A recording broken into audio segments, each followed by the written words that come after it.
Ito ay nagdulot ng kanilang kilalang love team na Philae kung saan nagkaroon talaga ng spark ang kanilang character sa show.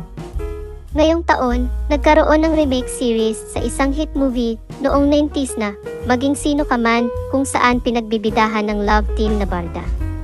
Ngunit malapit na matapos ang show dahil isang limited series lamang natatagal ng 8 linggo at may 40 episodes lang talaga ito.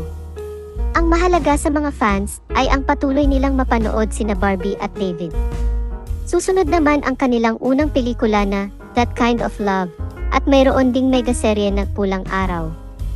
May tiwala ang mga taga-suporta ng Barda na marami pang proyekto ang dadating para sa dalawa. Basta't magkasama sila, masaya na ang mga tagahanga ng Barda, at umaasa sila na may sorpresa na naghihintay sa kanila.